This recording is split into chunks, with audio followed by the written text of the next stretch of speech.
இப்போ நம்ம இருக்கிறது குயின் விக்டோரியா மார்க்கெட். இது மெல்பர்ன் சிபிடியில் இருக்கிற ஒரு பழமையான மார்க்கெட். பழமையான மார்க்கெட்னா எவ்வளோ பழசு பார்த்தீங்கன்னா, இது 145 வருஷத்துக்கு மேலே பழமையான மார்க்கெட்டு. இந்த மார்க்கெட் அதுக்கு மேலேயும் பழசுன்னு சொல்லலாம். ஏன்னு பார்த்தீங்கன்னா, இந்த மார்க்கெட்டோட ஒரு பகுதி மெல்பர்னோட ஃபர்ஸ்ட் சிமெட்ரி மேலே இருக்குது.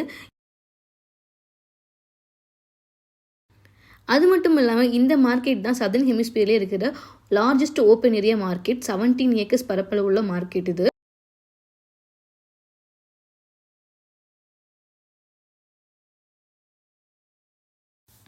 நான் என்ன வாங்கினேன்னு பார்த்தீங்கன்னா, டிக்கெட் டு ரைட் அப்படிங்கிற இந்த கேம். ஃப்ரெண்ட்ஸாக ஒரு 4 பேர் சேர்ந்து விளையாடணும்னா இந்த கேம் பார்த்தீங்கன்னா ரொம்ப நல்லாயிருக்கும். நீங்களும் கூட ட்ரை பண்ணி பார்க்கலாம். ஒரு இயரிங் மட்டும் வாங்கினேன். அதுவும் எப்படி பார்த்தீங்கன்னா, விலை கேட்காம வாங்கிட்டு பில் போடும்போது பார்த்தா $45 சொல்லிட்டானுங்க. அவ்வளோ ஒர்த்தான அது எனக்கு தெரியல. இங்கே காய்கறியிலேருந்து கறி வரை எல்லாமே கிடைக்கிது. எல்லா ஏரியாவும் என்னால் கவர் பண்ண முடியல. அதனால் இந்த வீடியோவில் கொஞ்சம் தான் காமிச்சிருப்பேன். இதோடு இந்த வீடியோ முடியுது. பாய்.